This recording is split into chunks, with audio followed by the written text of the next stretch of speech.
આ તો ખાલી વાત છે માં હું જીગર દેવાણી આપ સૌનું સ્વાગત કરું છું મિત્રો। આજે આપણે ચર્ચા કરીશું આ તો ખાલી વાત છે કાર્યક્રમની અંદર ગરમીને લઈને, એટલે કે આ ઉનાળાની ગરમીને લઈને।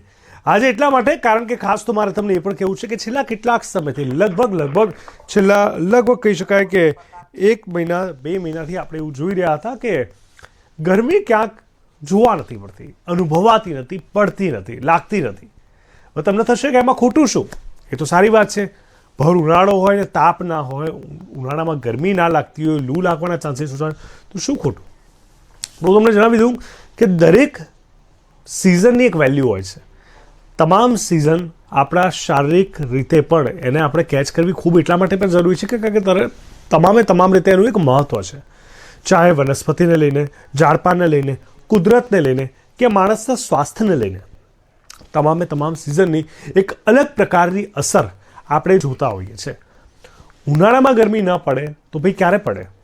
એટલે કે જ્યારે પડે ત્યારે આપણે હંમેશા કહેતા હોય છે કે ગરમી કરતાં તો ઠંડી સારી। ઠંડીથી તોબા પોકારી ઉઠી એટલે ચોમાસાને યાદ કરીએ, ચોમાસા એમ કહે કે વળી રૂટીનમાં આવીએ તો સારું। આપણે જ્યારે પણ કોઈ પણ પરિસ્થિતિમાં આવીએ છીએ તો એને એન્જોય કરવાના બદલે શું નથી એમાં ફોકસ વધારે હોય છે।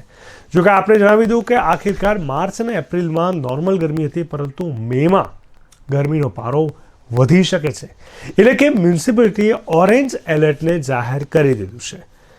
બુધ અને ગુરુવારની પણ જો હું વાત કરું, એટલે કે આવતીકાલે અને પરમ દિવસે 43 થી 45 ડિગ્રી થવાની શક્યતા છે।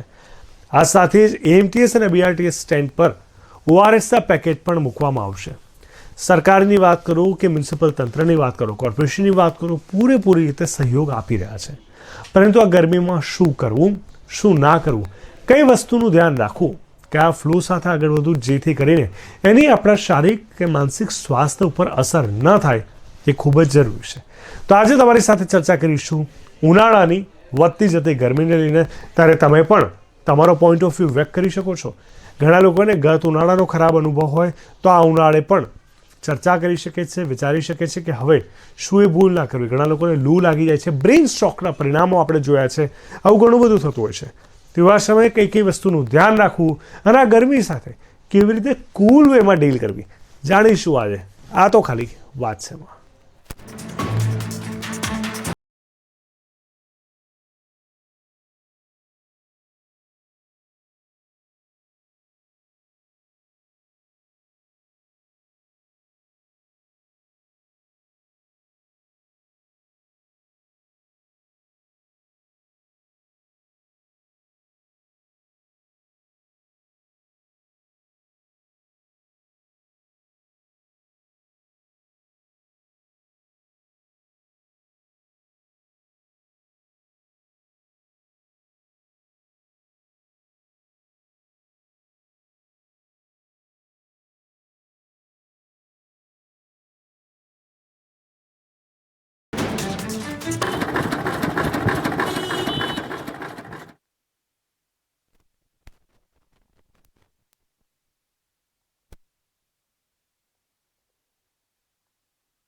તો ચોક્કસથી ગરમીની લઈને વાત કરી રહ્યો છું ત્યારે મ્યુનિસિપાલિટીએ પર ઓરેન્જ એલર્ટ જાહેર કરી દીધું છે। કાલે અને પરમ દિવસે એટલે કે બુધવારે અને ગુરુવારે 43 થી 45 ડિગ્રી થવાની પણ ક્યાંક શક્યતા છે। આ બાજુ એએમટીએસ બીઆરટીએસ સ્ટેન્ડ પર પણ ઓઆરએસના પેકેટ પણ મૂકવામાં આવશે, જેથી કરીને જે વિદ્યાર્થીઓ છે અથવા જે રાહદારીઓ છે, જે લોકોનું ટ્રાવેલિંગ વધારે હોય છે લોકલ સિટીની અંદર, એ લોકોને તંત્ર તરફથી એક મદદ મળશે, રાહત મળશે। આમ તો મોટાભાગે લોકો પાણીની બોટલ છે, લીંબુ શરબત છે, આ વસ્તુ લઈને જતા હોય છે, પણ બધા માટે શક્ય પણ નથી હોતું। ત્યારે વાતાવરણના ઉપલા લેવલે હાઈ પ્રેશર સિસ્ટમ સક્રિય થઈ છે અને એટલા માટે ગરમીનો પારો ઉચકાયો છે। આપણને થાય કે યુઝ્યુઅલી 40-42 ડિગ્રી હોય, પણ આ વખતે કેમ 43, 44, 45, 46 સુધી ગયું? તો એનું કારણ એ છે કે વાતાવરણનું જે ઉપલું લેવલ છે ત્યાં હાઈ પ્રેશર સિસ્ટમ ખૂબ જ સક્રિય થઈ ગઈ હોય છે અને જે તે સિઝન ચાલતી હોય તેને અનુરૂપ એ વાતાવરણ બની જતું હોય છે. એટલે અત્યારે સ્વાભાવિક છે, ઉનાળો છે, ઉનાળાની અંદર ગરમી વધી જાય. આ વસ્તુ શિયાળામાં થાય તો ઠંડી કદાચ વધી જાય. તો બુધવારે અને ગુરુવારે શહેરમાં ગરમીનો પારો 43થી 45 ડિગ્રી સુધી પહોંચી જવાની શક્યતાને જોતા કોર્પોરેશને ઓરેન્જ એલર્ટ જાહેર કરી છે. મ્યુનિસિપાલિટીએ બહાર પાડેલી એડવાઇઝરીમાં વૃદ્ધો, બાળકો અને સગર્ભાને વિશેષ તકેદારી રાખવાનું કહેવામાં આવ્યું. આ ઉપરાંત લોકોને છાશ, પાણી જેવા પ્રવાહી પીણા વધુ પ્રમાણમાં લેવાની પણ સલાહ આપી છે. લૂ લાગે તો ચક્કર, સ્નાયુમાં દુખાવો, ઉબકા, ઉલટી સહિતના લક્ષણ દેખાય તો તાત્કાલિક સારવાર લેવા પણ સૂચન કરવામાં આવ્યું છે. મ્યુનિસિપાલિટી તમામ આરોગ્ય કેન્દ્રો તેમજ બીઆરટીએસ અને એએમટીએસના કેટલાક સ્ટેન્ડ પર ઓઆરએસના પેકેટ પણ મુકાશે, જેથી કરીને લોકોને રાહત રહે. મિત્રો, આ તમામની વચ્ચે તમારી પાસે જાણવું છે અને સમજવું છે કે ગરમીને લઈને આજ સુધીનો તમારો અનુભવ કેવો છે, તમારી ફેવરેટ સિઝન કઈ છે. મોટાભાગના લોકોની જો હું વાત કરું તો તમામ લોકોની અલગ અલગ ચોઈસ હોય છે. કોઈને શિયાળો બહુ પસંદ હોય છે, કારણ કે શિયાળામાં ઊંઘ લેવાની મજા આવે, ખાસ કરીને વહેલી સવારની. કસરત કરવાની મજા આવે, હેલ્થને મેન્ટેન કરવાની. ફૂડ ઇન્ટેક જેનું વધારે હોય છે એ લોકો માટે શિયાળો ઘણો સારો હોય છે. સ્વાસ્થ્ય માટે પણ કહી શકાય કે શિયાળાનો સવારનો તડકો એટલે કે સોનું છે. પરંતુ તમામની વચ્ચે એ લોકો ઉનાળાથી હેરાન થઈ જતા હોય છે. પણ ઉનાળાના પણ પ્લસ પોઈન્ટ છે. દરેક વસ્તુના પ્રોઝ એન્ડ કોન્સ આપણી પાસે હોય જ છે. ઉનાળાના પ્લસ પોઈન્ટની વાત કરું તો વિદ્યાર્થીઓ માટે શું સારું? વિદ્યાર્થીઓ માટે એ સારું કે લોકોને વેકેશન મળી જતું હોય છે.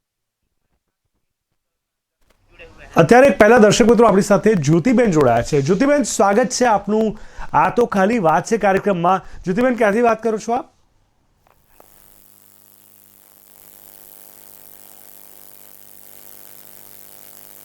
નમસ્તે, હું અમરેલી જિલ્લામાંથી. જ્યોતિબેન, ક્યાંથી વાત કરો છો આપ?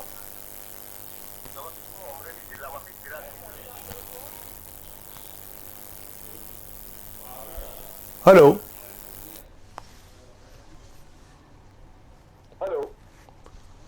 જી, મારો અવાજ આવી રહ્યો છે?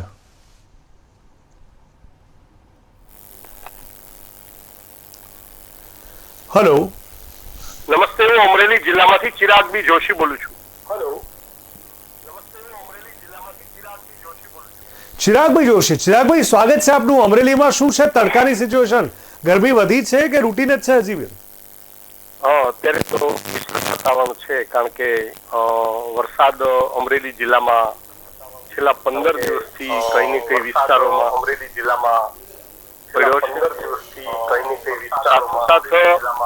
ચોક્કસ અત્યારે ગુજરાતની અંદર જે વાતાવરણ અને ગરમી છે એને હિસાબે ખૂબ વ્યાપક પ્રમાણમાં લોકો ગરમી અનુભવી રહ્યા છે. અને દરિયાકાંઠાના વિસ્તારોમાં ખાસ કરીને જે લોકો અત્યારે વરસાદી વાતાવરણ છે એ પ્રકારની ગરમી છે. કારણ કે જે જીવસૃષ્ટિ રહેતી હોય એની અંદર પણ બહાર નીકળી જાય અને સાપ છે એવી વસ્તુઓ આપણને નજરે ચડે છે. ખાસ કરીને જઈએ તો ઉનાળામાં અમારા વિસ્તારોમાં છાશ કેન્દ્રો શરૂ કરવામાં આવે છે, પાણીના પરબો, અને ખાસ કરીને સૌથી મોટી વસ્તુ કે જે ઉનાળામાં પક્ષીઓને પાણી માટેના કુંડાઓ, જે ભાવનગર માળના ગ્રુપ અમારા રાજુલામાં પણ અમે કુંડા વિતરણ કર્યા છે, અમરેલીમાં પણ વિતરણ થયા છે.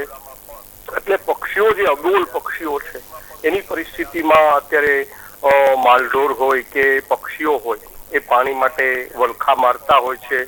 લોકોને પણ ગરમીને કારણે વધારે તરસ લાગતી હોય છે. જે અમદાવાદ કોર્પોરેશન દ્વારા જે નિર્ણયો લેવામાં આવ્યા છે લોકોને રાહત થાય એ પ્રમાણે બધી કોર્પોરેશનમાં વ્યવસ્થાઓ કરી છે, એ ખૂબ સારું છે. પણ એકંદરે જે અત્યારે વરસાદી વાતાવરણ અમારા દરિયાકાંઠાના વિસ્તારોમાં જે થયું છે એને હિસાબે જે ખેડૂતો છે એનો પાકનું ધોવાણ થયું છે. ઘણી જગ્યાએ વરસાદ પડ્યો છે તો મચ્છર અને એવો બધો ગંદકીનો ઉપદ્રવ થયો છે. એ પણ પગલાં ભરવા પડે, કારણ કે આવી બધી મિશ્ર વસ્તુઓ હોય અને ઠંડ સવારે ઝાકળ પડે એટલે આ બધી અત્યારે લોકોને, ઘણા લોકોને લૂ પણ લાગી જાય. અમારા ડુંગરમાં આખો એક લગ્ન સમારંભ હતો તો એની અંદર 150 જણા લોકોને થોડીક અસરો થઈ હતી. મહુવા, સાવરકુંડલા, રાજુલા બધે એને રિફર કર્યા હતા.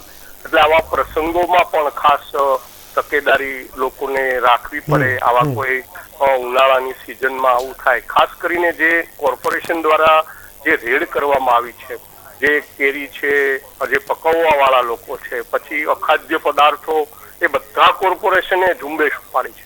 વડોદરા હોય તો ભલે, સુરત હોય, રાજકોટ છે, અમદાવાદ છે, આ બધી જગ્યાએ જે ખાણીપીણીના હોય, પછી જે ફિલ્ટર ખોટા બોટલો વેચાતી હોય, ખોટા ફિલ્ટરો વેચાતા હોય, કોઈ બરફના વસ્તુઓમાં પણ ગોલમાલ થતી હોય, અને કેળા છે, કેરી છે, એમાં ચાઇનાનો જે આપણે જે ચાઇનાની અંદર જબોળીને એ લોકો પકવે છે. એટલે ચાઇનાનો એક એસિડ આવે છે, એ ટીપું નાખે એટલે આખો બેરલમાં ભરેલો હોય, એ કેળાની લૂમ એમાં નાખે એટલે પાકી જાય. આપણે વધારે ભાગે કાર્બનથી પકવતી, પણ એ કાર્બન ફેંકી દેવાથી ગાયોના મૃત્યુ થતા. કારણ કે જે કેળના પાંદડા હોય એની સાથે કે અથવા કેરીની સાથે જે કાંઈ ફળ નાખેલું હોય એ ગાયો ખાય એટલે મૃત્યુ પામે, અને બીજું પશુધનને રોગચાળો થાય. પણ ઘણી જગ્યાએ કોર્પોરેશને ખોટી છૂટ આપી છે અને મિલી થોડી કરી છે. પણ અત્યારે જે ચાઇનાનો જે એસિડ વપરાય છે, એ કેમિકલ યુક્ત બધા લોકો પકવે છે, એની માટે બધી જગ્યાએ તવાય છે. સમગ્ર રાજ્યમાં સરકાર પણ અત્યારે ઉનાળાની સિઝનની અંદર શેવડીનો રસ છે, એવી ઠંડી વસ્તુઓ, લીંબુ શરબત, વરિયાળી શરબત, ફુદીનો છે, એવી બધી સારી આઈટમો, જે બિલ્લાનો રસ છે, એવી બધી ઠંડક માટેની વસ્તુઓ લેવી જોઈએ. અને સંપૂર્ણ રાત્રે સારા એવા પહેરવેશ કે જે મચ્છરો ન કાટે. નાના બાળકોનું ખાસ ધ્યાન રાખવું પડે. અત્યારે બાળકોને ગમે ત્યાં આપણે સુવડાવીએ, કારણ કે એ સુઈ જાય પછી મચ્છર કવડે. એટલે એ બધી રીતે આરોગ્યલક્ષી પણ તડકામાં ચંપલ વિતરણ પણ અમારા ભાવનગર માલનાથ ગ્રુપ તરફથી ઘણા દાતાઓ દ્વારા કર્યું છે ઉનાળાની સિઝનમાં. અને ઘણી જગ્યાએ પરબો ને એવું બધા અમારા સૌરાષ્ટ્રમાં યાત્રાળુઓ આવતા હોય વેકેશનમાં, પરબો બાંધ્યા છે.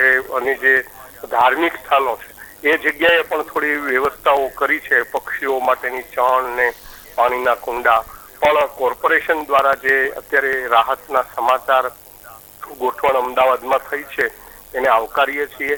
સુરતમાં પણ આપણું જે ઇન્ડિયન મ્યુઝિક સુરત વિભાગમાં ચાલી રહ્યું છે, ત્યાં પણ દર્શક મિત્રો જાગૃત બને અને લોકોની અંદર આ ઉનાળાની અંદર ખાસ બહારના બહુ પદાર્થો ન ખાવાની પણ આપના માધ્યમથી હું દર્શકોને જાણ કરું છું.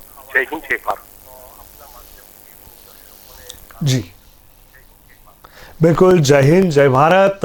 ચિરાગભાઈ જોશી અમરેલીથી આપણી સાથે જોડાયા હતા અને જેમનું સ્પષ્ટ માનવું છે કે કઈ કઈ વસ્તુનું ધ્યાન રાખવું અને કઈ રીતે ડીલ કરવી.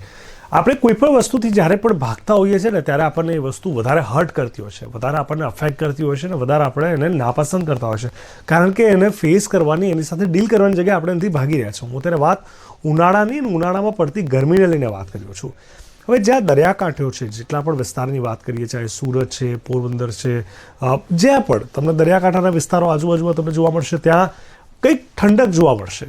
જોકે ત્યાં કહી શકાય કે ભેજવાળું વાતાવરણ હોય છે, પસીનો બહુ થતો હોય છે, પણ એક ઠંડક વાતાવરણમાં હોય છે.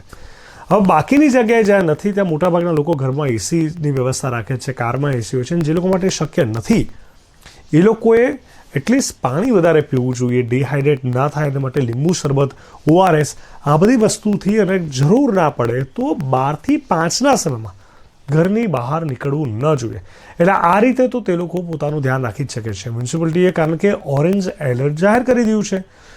બુધવારે અને ગુરુવારે ગરમીનો પારો 43 થી 45 ડિગ્રી થવાની શક્યતા છે. અને તમામની વચ્ચે EMTS BRTS સ્ટેન્ડ પર ORSના પેકેટ પણ મુકાશે. ત્યારે વાતાવરણના ઉપલા લેવલે, જે અગાઉ મેં તમને વાત કરી કે હાઈ પ્રેશર સિસ્ટમ સક્રિય થતાં ગરમીનો પારો ઉંચકાઈ ગયો છે.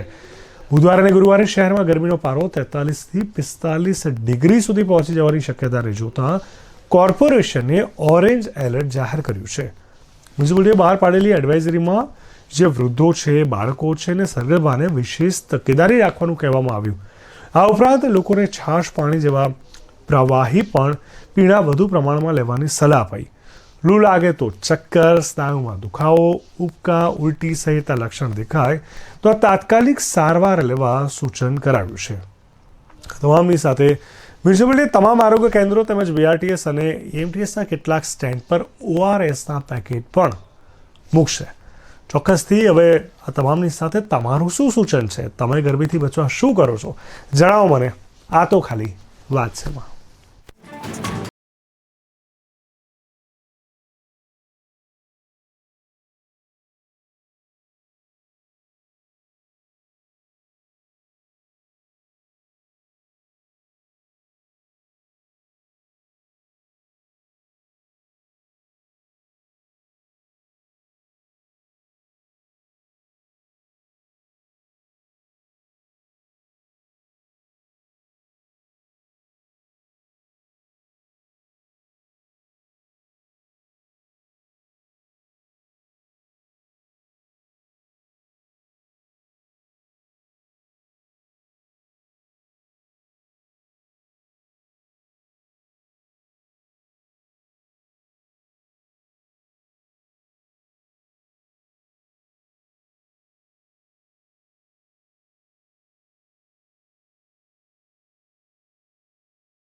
તો મિત્રો, અમદાવાદના મહત્તમ તાપમાનની વાત કરું, મોટાભાગે આપણે જોયું છે કે ઘણા સિટીવાળા 40-45 સુધી ટેવાયેલા આવે છે, પણ જ્યારે આંકડો વધે છે તો લોકો હેરાન પરેશાન થઈ જાય છે.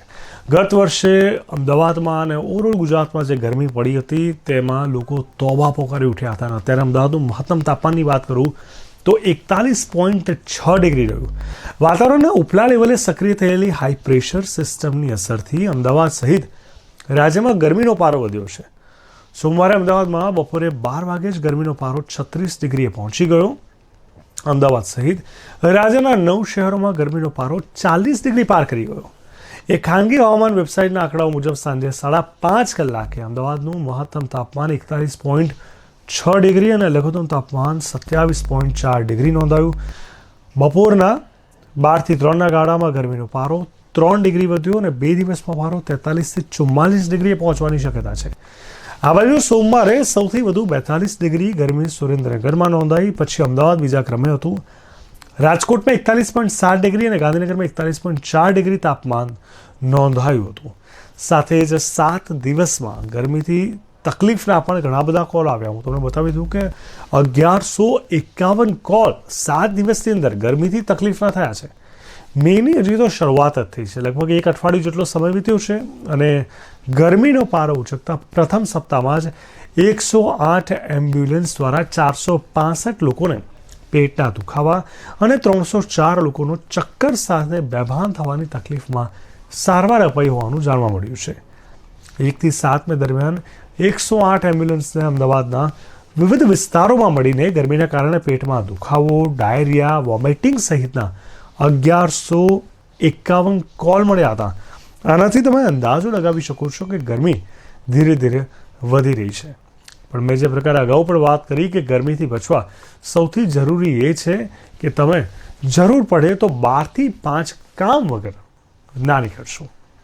એટલા માટે કારણ કે સૂર્ય માથે હોય છે અને ઉનાળાનો ગરમીનો એ તાપ કોઈ પણ વ્યક્તિ સહન ના કરી શકે તે સ્વાભાવિક છે. પહેલાં એવું હતું કે 4 વાગે લોકો ચા પીને બહાર નીકળતા હતા, સાંજનો સમય 4 વાગ્યાથી. પણ હવે તો 5-5:30 સુધી ગરમીની અસર હોય છે. તો 5 વાગ્યા પછી જ જો તમે નીકળો તો તમને એક ઠંડકનો અનુભવ પણ થશે અને કદાચ ગરમી હશે તો પણ તમે ફેસ કરી શકશો. હજુ તો શરૂઆત છે. હજુ આગળના આખા 1 મહિના દરમિયાન તમે જોશો તો ઘણા બધા એવા રોડ રસ્તા અમદાવાદની અંદર મને ખ્યાલ છે કે આશ્રમ રોડ છે, ચીધી રોડ છે, ત્યાં સન્નાટો બપોરના સમયમાં બિલકુલ સન્નાટો જોવા મળે છે. કારણ કે ગરમીમાં બહાર નીકળવું, ગરમીમાં કામ કરવું શક્ય જ નથી બનતું હતું. ત્યારે તમામની સાથે આ ગરમીની હું જ્યારે વાત કરી રહ્યો છું ત્યારે આપની શું ઉનાળાની સિઝન ફેવરેટ છે આટલી ગરમીમાં છતાં પણ? કારણ કે ઘણા લોકો એવા છે કે મારી વાત અધૂરી રહી ગઈ, હું એને પૂરી કરીશ કે ગરમીની જ્યારે મેં વાત કરી હતી તો એક એવી પણ વાત સામે આવી છે કે ઘણા લોકોની ફેવરેટ ગરમી એટલે કારણ કે વિદ્યાર્થી કાળની વાત કરીએ તો વેકેશન પીરિયડ હોય છે, એ લોકોને ઉનાળો વેકેશનના કારણે ઉનાળો પસંદ હોય છે. બીજું એ કે જે લોકો ફ્રૂટના શોખીન હોય છે તો ફળોના રાજા કેરી જે ઉનાળામાં જ પકવાય છે ને મળે છે તો એના કારણે પણ લોકોને પસંદ હોય છે. ખાસ કરીને બાળકોની, યુવાનો, મોટાભાગના લોકોને વાતાવરણમાં ગરમીમાં શું પસંદ હોય તો ખબર છે કે ઉનાળાનો સમય હોય છે કે સાંજ પછી હળવું વાતાવરણ હોય અથવા લોકો રાત્રે વોક કરવા જાય, ચાલવા જાય, ધાબે સુવા જાય, લોકોને એ પસંદ હોય છે. એના કારણે સવાર બપોર ડીલ કરી દે પણ સાંજ પછી એ લોકો ખુશનુમા વાતાવરણમાં હોય છે. બની શકે કે તમારી ફેવરેટ સિઝન છે પણ ગરમીને ભાગવું ના જોઈએ, ગરમીને ફેસ કરવી જોઈએ.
તો મિત્રો જતાં જતાં એટલું જ કહીશ કે મ્યુનિસિપાલિટીએ ઓરેન્જ એલર્ટ ભલે જાહેર કરી દીધું હોય, ભલે આવતીકાલે ને પરમ દિવસે એટલે કે બુધવારે ને ગુરુવારે 43 થી 45 ડિગ્રી થવાની શક્યતા હોય, પણ આ તમામની વચ્ચે પોતાનું ધ્યાન કેવી રીતે રાખવું અને કેવી રીતે ગરમીથી બચવું એ તમે લોકો સારી રીતે જાણો છો. આશા રાખીએ કે ઉનાળામાં કોઈની શ્વાસને વિપરીત અસર ના થાય ને બધા જ લોકો આ ઉનાળાને પણ એન્જોય કરી શકે. આ તો ખાલી વાત છે, બસ અત્યારે આટલું જ.